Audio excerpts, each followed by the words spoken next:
mas madaling manatili sa kabutihan kaysa umahon ka at magising ka ulat sa nakapanglulunod at nakapagheheling kasalanan.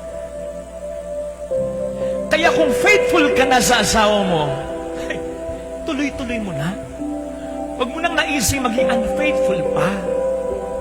Kung matagal ka ng masunuring anak, itaguyod mo na. Kahit mahirap. Kung dati pa'y responsable at mapagmahal ka ng magulang, panindigan mo na. Kahit malungkot at nasasaktan ka kadalasan. Kung tapat ka na sa trabaho mo, sa kaibigan mo, sa kapatid mo, kapatid, ituloy-tuloy mo na. Again, huwag mo nang hayaan ang demonyo na makatsamba upang sirain lahat ng pinundar mo ng kabutihan. Tama naman po, lahat ng kasalanan, gaano man kalakihan, ay may kapatawaran. May kapatawaran, unang-una, lalong-lalo na sa Diyos, at pwede ka pa rin patawarin ng mahal mo. Pero, yung epekto niya, nandyan yan. Hindi mo na po pwedeng alisin ng kara-karaka o madalian yan. Buti sana kapag nangumpisal ka, o buti sana kung pag humingi ka ng tawad, ora mismo lahat ng epekto ng lahat ng ginawa mong kasalanan, totally burado. Pero hindi ganun eh.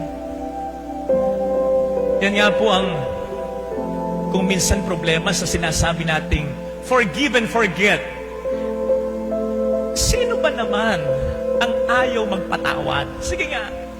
Sino ba naman ang ayaw makalimot sa kasalanang ginawa mo?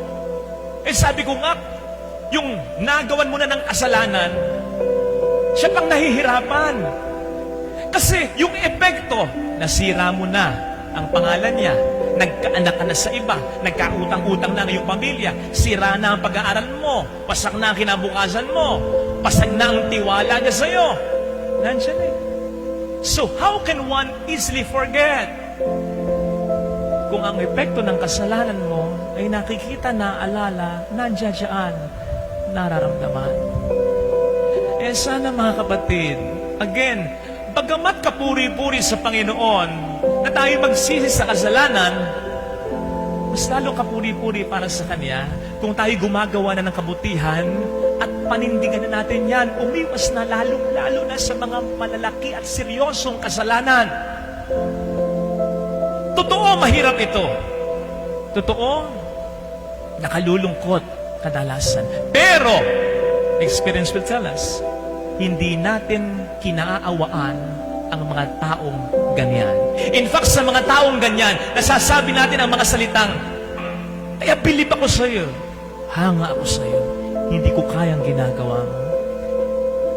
Hindi mo kinalulungkutan ang mga tao na namumuhay at naninindigan sa kabutihan. Humahanga ka pa nga kung minsan. Kasi yung bagay na alam mong mas tama, na hindi mo kaya, sa grasya ng Diyos ay napapanindigan nila. Kaya ito po sana mga kapatid ang ating pagdasal, lalong-lalo na para sa marami sa atin ngayon na sa pagpapakabuting tao, ama, ina, asawa, kapatid, anak, frontliner, pare, madre, ay napapagod na. Tulungan naman tayo ng Panginoon na papanindigan ang ating mga tamang desisyon.